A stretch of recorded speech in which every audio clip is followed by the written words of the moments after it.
নবীজি সাল্লাল্লাহু আলাইহি ওয়াসাল্লামকে যিনি আগন্তুক ব্যক্তি জিজ্ঞাসা করলেন, ইহসান কি? ইহসান সম্পর্কে আমাকে কিছু বলো। নবীজি বললেন, আনতা আবুদাল্লাহ, তুমি আল্লাহর এমন ভাবে ইবাদত বন্দেগী করো, কাআন্নাকা তারা, এমন ভাবে ইবাদত করো যে তুমি আল্লাহ তাআলাকে দেখতেছো। ফাইন লাম তাকুন তারাহু ফাইন্নাহু ইয়ারাক, যে তুমি ইবাদত বন্দেগী করবা যাতে করে তুমি এটা অনুভব করো যে আল্লাহ আমাকে দেখতেছে, আল্লাহ আমাকে দেখতেছে। এটার নামই হলো ইহসান। আজকে আমরা এমন ভাবে ইবাদত বন্দেগী করব যে ইবাদত বন্দেগী আল্লাহ রাব্বুল আলামিন পছন্দ করবেন। আমি নামাজ আদায় করতেছি, কিভাবে তাসবিহ পাঠ করতেছি, আমানতু বিল্লাহ, আল্লাহ জাল্লা জালালুহু ওয়া আম্মা নওয়ালুহু তাবারাকা ওয়া তাআলার দরবারে লাখো কোটি শুকর ও সুজুদ, যিনি আপনাকে আমাকে মহব্বত করে ভালোবেসে জুমার দিনে পৃথিবীর সর্বোৎকৃষ্টতম ঘর আল্লাহর ঘর মসজিদে আসার এবং বসার, নামাজ আদায়ের পূর্ব মুহূর্তে কিছু দ্বীনি বিষয়ে আলোচনা শোনার এবং করার তৌফিক দান করেছেন। এজন্য সেই মহান মালিকের দরবারে আনন্দ মনে সানন্দ চিত্তে উৎফুল্ল হৃদয়ে আওয়াজ করে সমস্বরে মালিকের কৃতজ্ঞতা জ্ঞাপন করি, আলহামদুলিল্লাহ।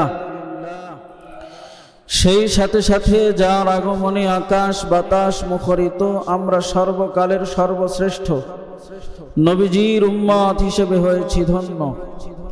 এজন্য আমরা দো জাহানের বাদশাহ সাইয়্যিদুনা মুহাম্মদ আরবির উপরে দুরূদ পাঠ করি, বলি সাল্লাল্লাহু আলাইহি ওয়াসাল্লাম।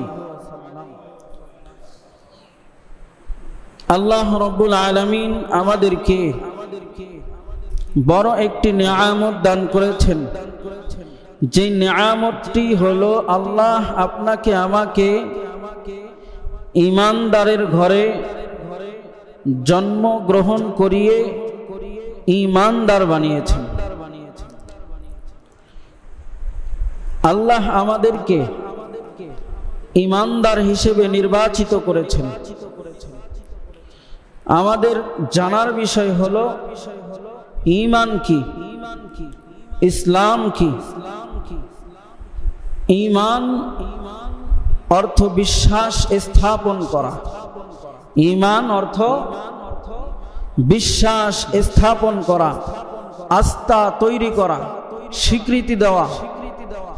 কোনো একটা বিষয়ে আমাদের ঈমান রাখা, এটার নামই হলো ঈমান, বিশ্বাস স্থাপন করা। ইসলামিক পরিভাষায় এর অর্থ হলো আল্লাহ ও তার রাসূলের আনিত কিছু বিধানের উপরে ঈমান আনয়ন করা, বিশ্বাস স্থাপন করা। যে বিষয়গুলি আমরা ঈমানি মুফাসসালের মধ্যে পেয়ে থাকি, আমানতু বিল্লাহি ওয়া মালাইকাতিহি ওয়া কুতুবিহি ওয়া রুসুলিহি ওয়াল ইয়াউমিল আখির ওয়াল কদরি খাইরিহি ওয়া শাররিহি মিনাল্লাহি তাআলা ওয়াল বা'সি বা'দাল মাউত। এই ঈমানি মুফাসসালের মধ্যে ঈমানের পারিভাষিক অর্থ স্পষ্ট। ঈমানের পারিভাষিক অর্থ হলো আল্লাহ তাআলা এক, তার কোনো শরীক নাই, তিনি অদ্বিতীয়। আল্লাহ রাব্বুল আলামিন ফেরেশতা তৈরি করেছেন, তাদের প্রতি ঈমান রাখা আমাদের কর্তব্য। তার আসমানি কিতাব সমূহকে বিশ্বাস স্থাপন করার নাম ঈমান। নবী রাসূলগণের উপর ঈমান বিশ্বাস স্থাপন করার নাম হলোই ঈমান। পরকালের প্রতি ঈমান রাখা এবং তাকদীর, যে আমাদের ভালো মন্দ আছে, এটার উপরে আমাদের অন্তরে ধারণা করা, মুখে স্বীকার করা, তদ অনুযায়ী আমল করা। মুখে স্বীকার করা, তদ অনুযায়ী আমল করার নামই হলো কি? ঈমান। এক নাম্বার আমরা পাইলাম যে আল্লাহ তাআলা এক, অদ্বিতীয়, তার কোনো শরীক নাই। লা ইলাহা ইল্লাল্লাহ, নেই কোনো মাবুদ আল্লাহ ছাড়া। ইল্লাল্লাহ, শুধুমাত্রই, একমাত্র, কেবলমাত্র আল্লাহ আমাদের রব। সেই সাথে আমরা কালিমা পড়ি মুহাম্মাদুর রাসূলুল্লাহ সাল্লাল্লাহু আলাইহি ওয়াসাল্লাম, যে আল্লাহ তাআলার প্রিয় হাবিব আমাদের নবী সাইয়্যিদুনা মুহাম্মদ আরবি সরকারে দো জাহাঁ মুহাম্মাদুর রাসূলুল্লাহ সাল্লাল্লাহু আলাইহি ওয়াসাল্লাম তার রাসূল। এই কালিমা পাঠ করার নামই হলো ঈমান। এই কালিমা পাঠ করার নামই হলো কি? ঈমান। এরপরে আমরা ঈমান ইনফাসলের মধ্যে পেয়েছি আল্লাহ রাব্বুল আলামিন ফেরেশতা তৈরি করেছেন। এই ফেরেশতা আল্লাহ যে তৈরি করেছেন তাদের উপরও ঈমান রাখা আমাদের জন্য ফরজ। এরপরে আসমানি কিতাব যা রয়েছে, এই কিতাবের প্রতি আমাদের ঈমান রাখতে হবে। আসমানি কিতাবের উপরে বিশ্বাস স্থাপন করতে হবে, তাহলেই আমি ঈমানদার হতে পারবো। আজকে আমরা যদি হাদিসে জিব্রাইলের দিকে তাকাই যে ঈমান কি, আমাদের নবীজির কাছে যিনি ওহী নিয়ে আসতেন সেই ফেরেশতার নাম কি? জিব্রাইল। তার নাম কি? জিব্রাইল। জিব্রাইল আলাইহিস সালাতু ওয়াস সালাম এমন একজন ফেরেশতা ছিলেন যে নবীজি সাল্লাল্লাহু আলাইহি ওয়াসাল্লামের কাছে সুখে দুঃখে কষ্টের সময় সব সময় আল্লাহর রাসূলের কাছে ওহী নিয়ে আসতেন। তো একটি হাদিসে জিব্রাইল নামে একটি হাদিস আছে বুখারী শরীফের মধ্যে।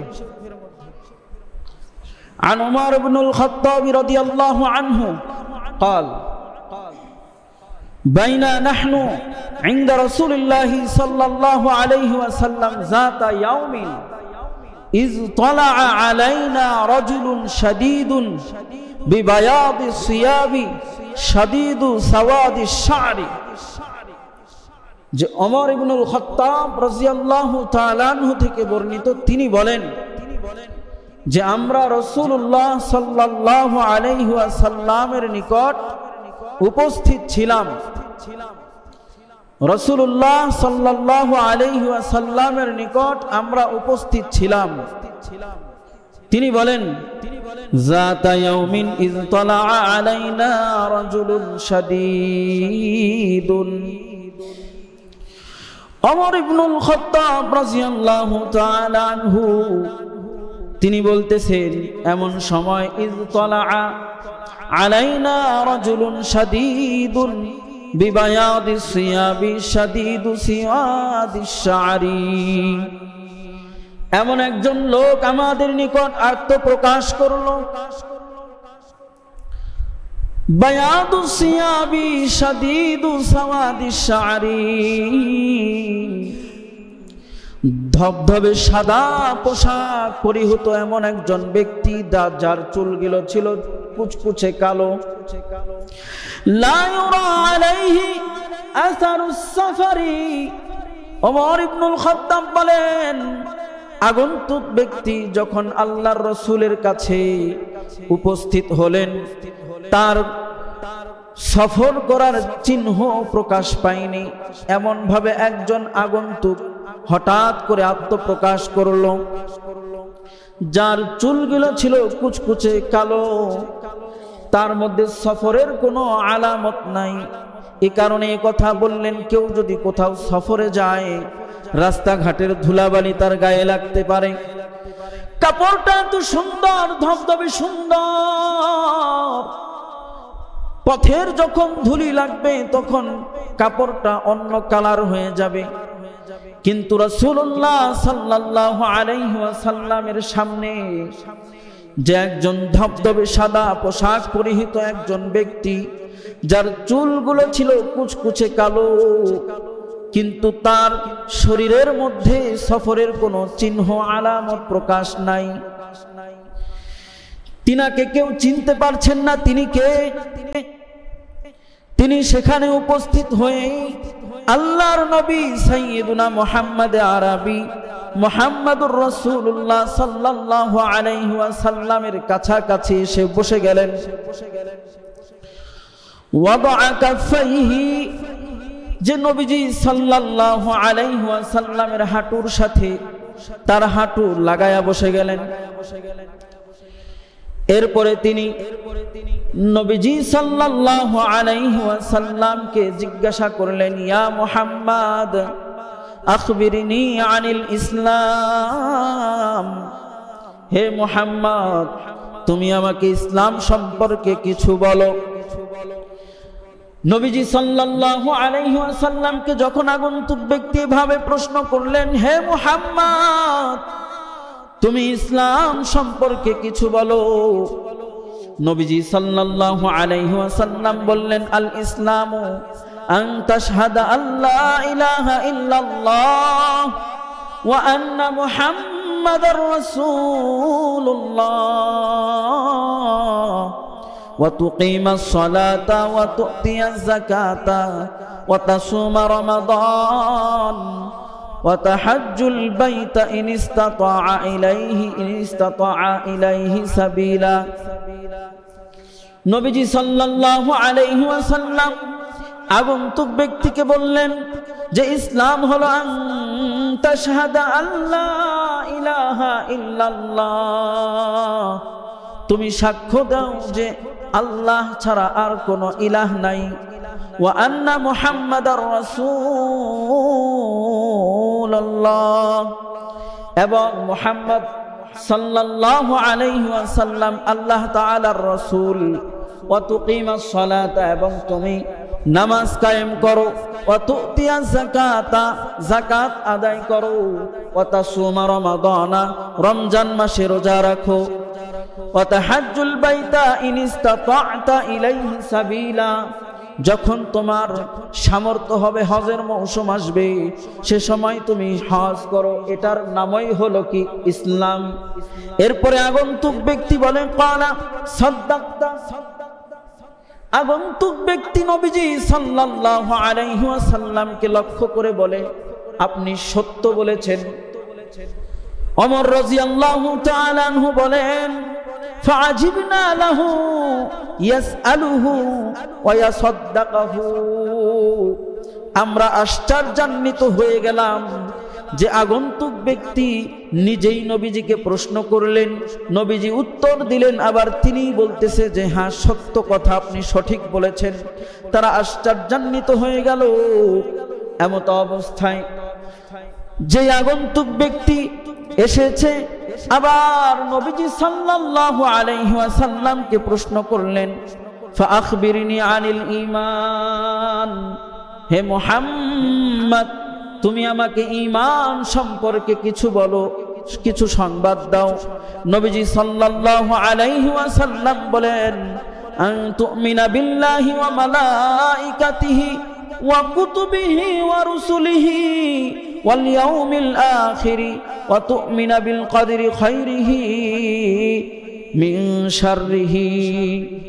নবীজি সাল্লাল্লাহু আলাইহি ওয়াসাল্লাম আগন্তুক ব্যক্তিকে বললেন যে ঈমান হলো আল্লাহ তাআলার প্রতি বিশ্বাস স্থাপন করো, তার ফেরেশতাদের উপরে বিশ্বাস স্থাপন করো, ওয়া কুতুবিহি তার কিতাবের উপরে তোমরা বিশ্বাস স্থাপন করো, ওয়া রাসূলিহি তার রাসূলগণের উপরে বিশ্বাস স্থাপন করো, ওয়াল ইয়াউমিল আখিরি পরকালের প্রতি বিশ্বাস স্থাপন করো, ওয়া তুমিনা বিকদরিহি খাইরিহি মিন শাররিহি, এবং তুমি বিশ্বাস স্থাপন করো তাকদীরের উপরে, কল্যাণ এবং অকল্যাণের উপরে বিশ্বাস স্থাপন করো, এটার নামই হলো ঈমান। এরপরে আগন্তুক ব্যক্তি বলেন, ক্বালা সাদাকতা, হ্যাঁ তুমি সত্য বলেছো, সত্য বলেছো। ওমর ইবনুল খাত্তাব তিনি আবার আশ্চর্যান্বিত হলেন যে তাকে ইসলাম সম্পর্কে জিজ্ঞাসা করা হলো, সে তারপরেও বলল সাদাকতা, ঈমান সম্পর্কে জিজ্ঞাসা করা হলো, নবীজি উত্তর দিলেন, সে আবার বলছে সাদাকতা। এরপরে আবার ওই আগন্তুক ব্যক্তি বললেন, ফাআখবিরনি আনিল ইহসান, হে মুহাম্মদ তুমি আমাকে ইহসান সম্পর্কে কিছু বলো, কিছু আমাকে খবর দাও। নবীজি সাল্লাল্লাহু আলাইহি ওয়াসাল্লাম বললেন, ক্বালা আন তা'বুদাল্লাহা কাআন্নাকা তারাহ ফাইন লাম তাকুন তারাহ ফাইন্নাহু ইয়ারাক। নবীজি সাল্লাল্লাহু আলাইহি ওয়াসাল্লামকে যিনি আগন্তুক ব্যক্তি জিজ্ঞাসা করলেন ইহসান কি, ইহসান সম্পর্কে আমাকে কিছু বলো। নবীজি বললেন আন তা'বুদাল্লাহ, তুমি আল্লাহর এমন ভাবে ইবাদত বন্দেগী করো কাআন্নাকা তারাহ, এমন ভাবে ইবাদত করো যে তুমি আল্লাহ তাআলাকে দেখতেছো। ফাইন লাম তাকুন তারাহু ফাইন্নাহু ইয়ারাক, যে তুমি ইবাদত বন্দেগী করবা যাতে করে তুমি এটা অনুভব করো যে আল্লাহ আমাকে দেখতেছে, আল্লাহ আমাকে দেখতেছে। এটার নামই হলো ইহসান। আজকে আমরা এমন ভাবে ইবাদত বন্দেগী করব যে ইবাদত বন্দেগী আল্লাহ রাব্বুল আলামিন পছন্দ করবেন। আমি নামাজ আদায় করতেছি, কিভাবে তাসবিহ পাঠ করতেছি এটা আমার আল্লাহ শুনতেছেন, এটা আমাকে অন্তর থেকে বিশ্বাসে নিয়ে আসতে হবে। কল্পনার জগতে আল্লাহ তাআলার কুদরতি পায়ে আপনি সিজদা দিচ্ছেন, রুকু করতেছেন, আল্লাহ তাআলার কাছে আপনি মাথা নত করতেছেন, আপনি হালাল উপার্জন করতেছেন, সেই সময় এটা ভয় রাখতে হবে আমাকে আল্লাহ দেখছেন। আপনি অনৈতিক কাজের মধ্যে যখন যাচ্ছেন তখন আল্লাহর ভয়কে স্মরণ করুন যে আমি যে অন্যায় করতেছি আল্লাহ আমাকে দেখতেছে।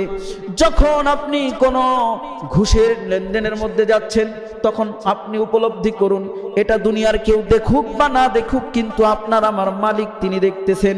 এটা তো অপরাধ কাজ, এই অপরাধ কাজ আমার দ্বারা করা সম্ভব না।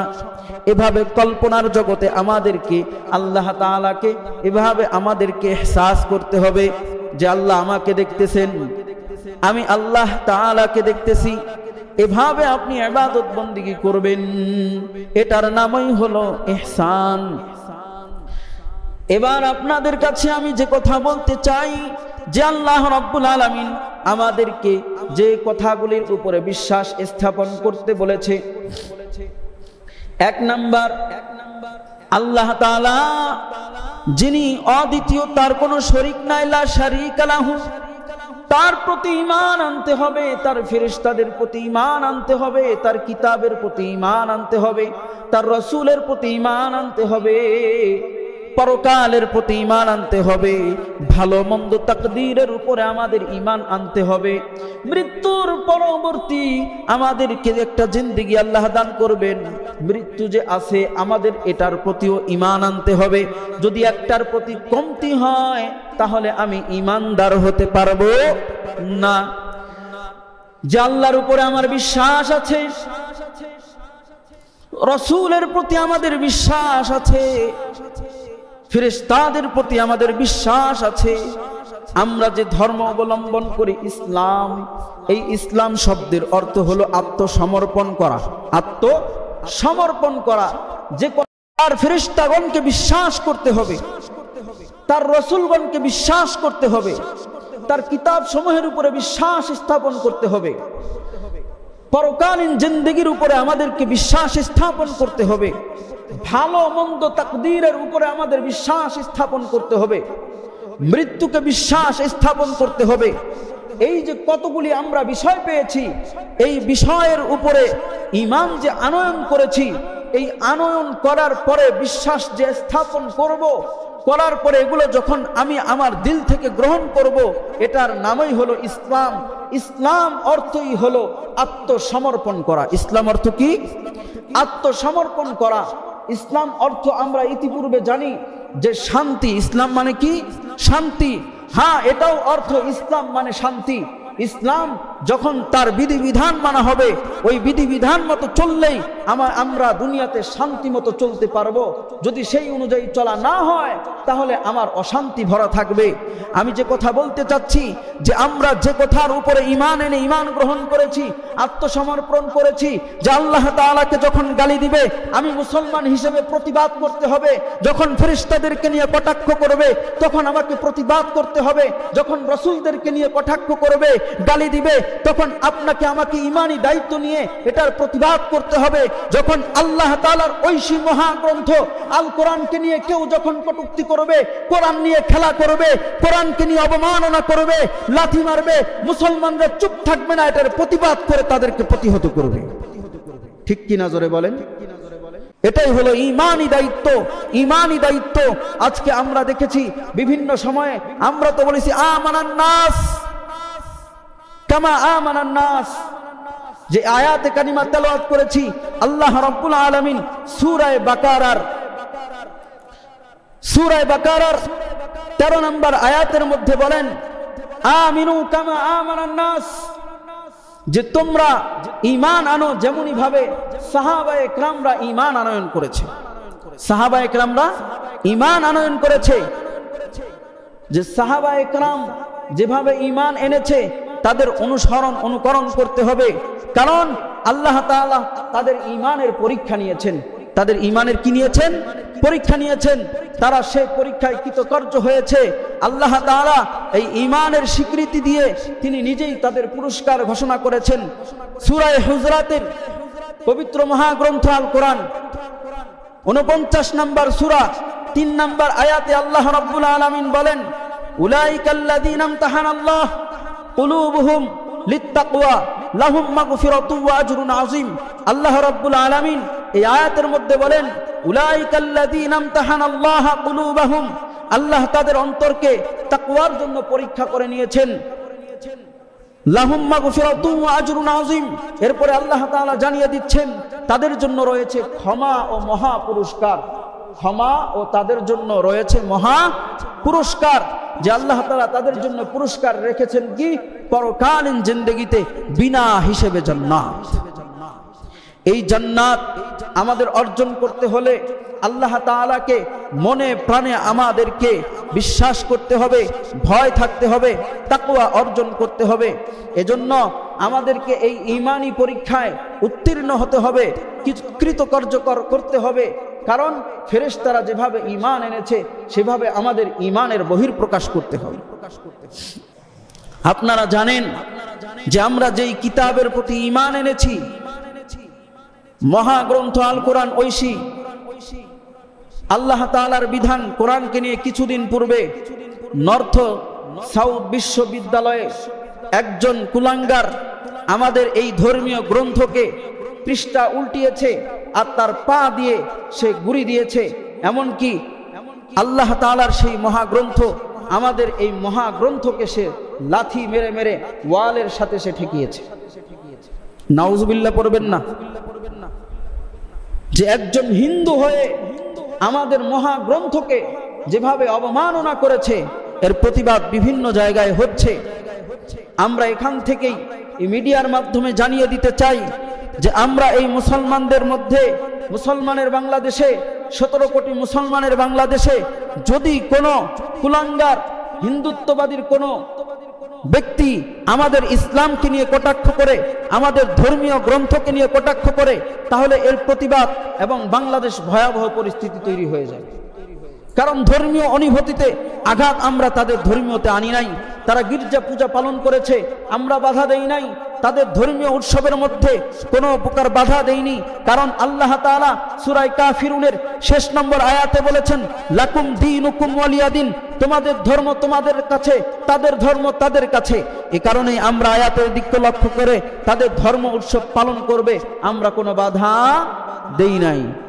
এজন্য আমাদের ধর্মের কিছু কিছু বিষয় নিয়ে যখন তারা বাড়াবাড়ি করবে, এই বিষয়ে আমাদের ঈমানি দায়িত্ব নিয়ে তাদেরকে প্রতিহত করতে হবে, এটার প্রতিবাদ করতে হবে ইনশাআল্লাহ। আজকে বর্তমান বিশ্বের মধ্যে, বাংলাদেশের মধ্যে এমন একটি ষড়যন্ত্র তৈরি হয়েছে, যে ষড়যন্ত্র থেকে আমাদের সবাইকে হেফাজত থাকতে হবে। আমি এই কারণে একটি হাদিস পাঠ করেছি। নবীজি সাল্লাল্লাহু আলাইহি ওয়াসাল্লাম বলেছেন আলা কুল্লুকুম রাঈন ওয়া কুল্লুকুম মাসউলুন আন রাইয়াতিহি, যে তোমরা প্রত্যেকেই দায়িত্বশীল, তোমরা প্রত্যেকেই দায়িত্বশীল। তোমার সেই দায়িত্ব সম্পর্কে জিজ্ঞাসা করা হবে, তোমার সেই দায়িত্ব সম্পর্কে জিজ্ঞাসা করা হবে। নবীজি সাল্লাল্লাহু আলাইহি ওয়াসাল্লামের হাদিস, আপনার দায়িত্ব আপনার পরিবারের উপরে, পরিবারের উপরে আপনার মেয়েটা কোথায় যাচ্ছে, কি করছে, এটা দেখাশোনার দায়িত্ব আপনার। আপনার মেয়ে যদি কোনো অনৈতিক কাজের মধ্যে জড়িয়ে পড়ে, এটা আপনি গুনাহগার হবেন।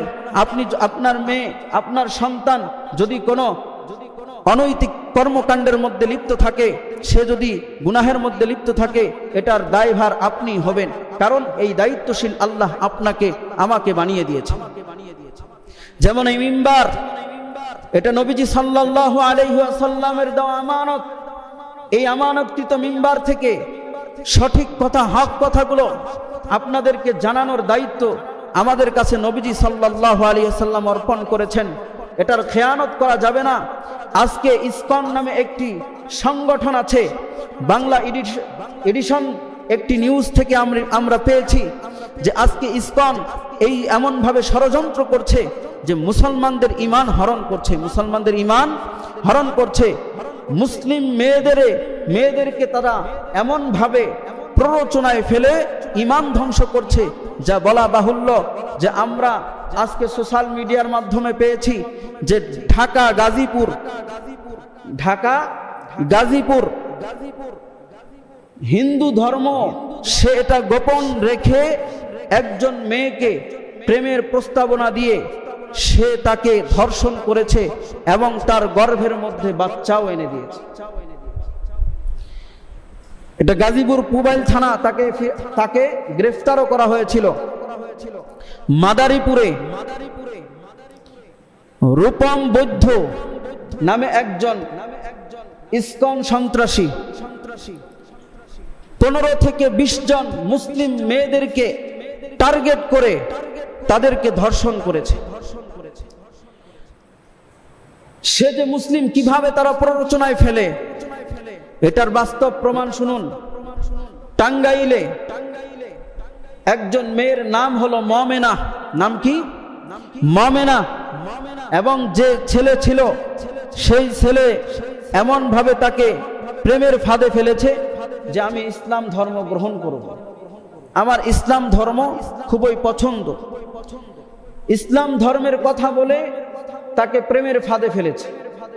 প্রেমের ফাঁদে ফেলানোর পরে তার সাথে অন্তরঙ্গ সময় মুহূর্ত কাটিয়েছে। যখন কয়েক মাস অতিবাহিত হয়েছে, হওয়ার পরে তার গর্ভে বাচ্চা চলে আসছে।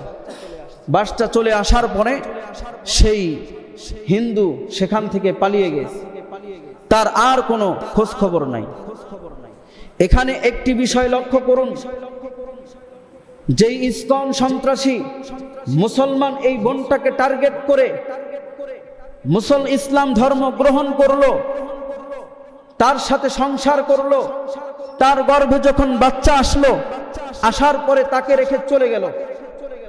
যাওয়ার পরে সে তাদের আর কোনো খোঁজ খবর নিল না। তার একমাত্র কারণ হলো যে মিথ্যা নাম করা মুসলিম ধর্ম গ্রহণ করে মুসলিম মেয়েদেরকে বিবাহ বন্ধনে আবদ্ধ করে তাদের গর্ভে যে বাচ্চা এনে দিল, এর থেকেই তাদের হিন্দুত্ববাদীটা, সব হিন্দুদেরকে সম্বোধন করে বলছি না, ইসকন একটি সংগঠন আছে, এই সংগঠন এমন ভাবে পায়তারা চালাচ্ছে যে তারা মুসলিম মেয়েদেরকে টার্গেট করেছে। কিভাবে তাদের ঈমান হরণ করা যায়, ঈমান ধ্বংস করা যায়, এর থেকে আপনাকে আমাকে সচেতন থাকতে হবে। এমনকি আরেকটি ঘটনা ঘটেছে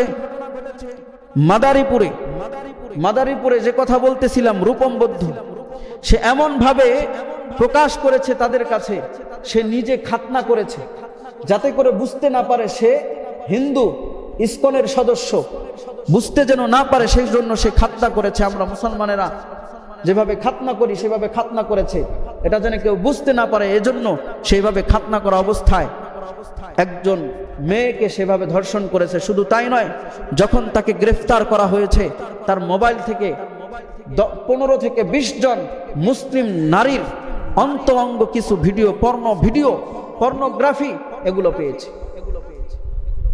সব মুসলমানের সন্তান মেয়েরা। তাহলে দেখেন সমাজ আজকে কত দূর চলে যাচ্ছে। আজকে মুসলিম মেয়ে মা বোনদেরকে টার্গেট করেছে।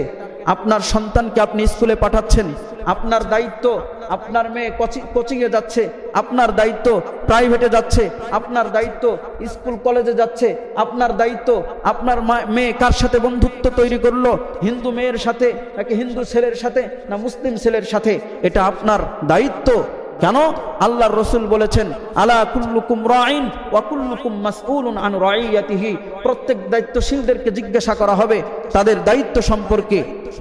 এজন্য এই দায়িত্ব আপনার। আজকে দেখেন তারা কেন টার্গেট করেছে যে আমাদের এই মুসলমান ধর্মে বিবাহ বন্ধনে আবদ্ধ হওয়ার জন্য প্রথম শর্ত শরীয়তের মধ্যে মেয়ে ছেলে উভয়কে মুসলমান হতে হবে। মেয়ে এবং ছেলেকে উভয়কে মুসলমান হতে হবে, তাহলে এই বিবাহ বৈধ হবে।